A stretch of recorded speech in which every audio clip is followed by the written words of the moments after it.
Dot et mariage, oui, le nouveau type de citoyen également s'y intéresse.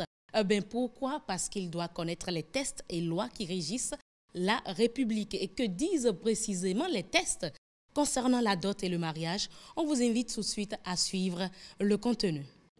Loi de la République et programme de développement. Dot et mariage. Qu'est-ce que la dot? La dot se définit selon les pratiques et les coutumes.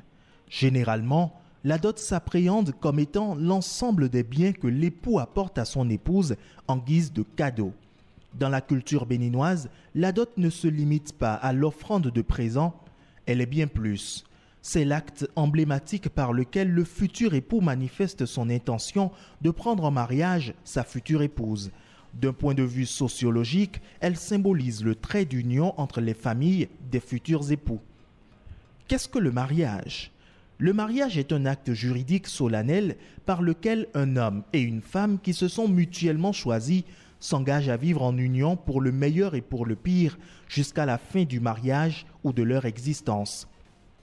On dit du mariage qu'il est un acte juridique car il produit des effets de droit, à savoir l'obligation d'une communauté de vie entre époux, le devoir de respect, de secours et d'assistance entre époux, le devoir de fidélité mutuelle entre époux, l'assurance mutuelle de la direction morale et matérielle de la famille.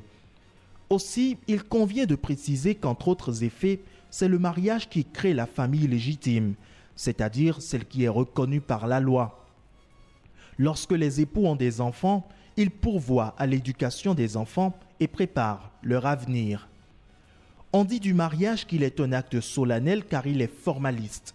Autrement dit, la formation du mariage est subordonnée à l'accomplissement de certaines règles déterminées par la loi, à peine de nullité.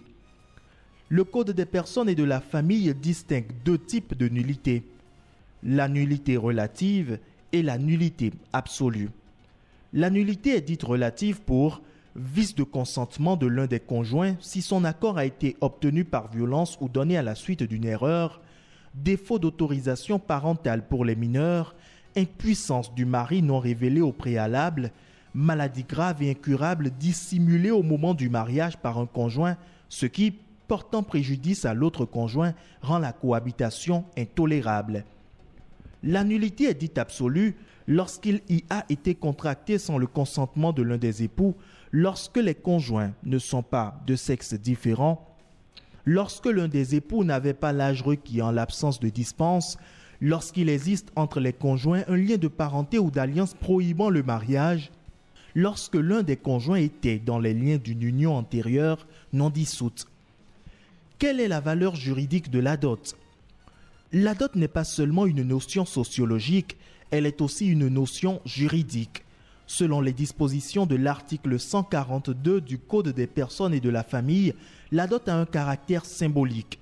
De ce point de vue, elle a une valeur juridique incontestable, car non seulement le législateur lui reconnaît une existence, il lui attribue également un statut, celui de symbole. Peut-il y avoir célébration de mariage sans dot? Auparavant, sous le coutumier du Dahomey, la dot était une condition de validité du mariage. Il n'y avait pas de mariage sans dot. Avec le Code des personnes et de la famille, la dot a désormais un caractère symbolique et n'est pas à proprement parler une condition de validité du mariage. Autrement dit, il peut légalement avoir de mariage sans dot. Quoique, dans l'inconscient collectif béninois, un mariage civil en bonne et due forme est celui qui est célébré après l'accomplissement des démarches coutumières, y compris celle de la dot. Raison pour laquelle, avant de célébrer le mariage civil, l'officier d'état civil demande aux futurs époux si les démarches coutumières ont été effectuées. Par-dessus tout, il convient de préciser que dans son caractère symbolique, la dot représente un acte de grandeur sur le plan sociologique, car elle honore non seulement le futur époux, mais aussi la future épouse et toute sa famille. Donner la dot, c'est rendre un excellent hommage aux traditions et aux valeurs ancestrales qui font la particularité de la République du Bénin. Où se procurer la loi sur le Code des personnes et de la famille? Le Code des personnes et de la famille est en vente dans les différentes librairies de la place. Un nouveau type de citoyen NTC connaît les textes relatifs à la dot et au mariage dans son pays.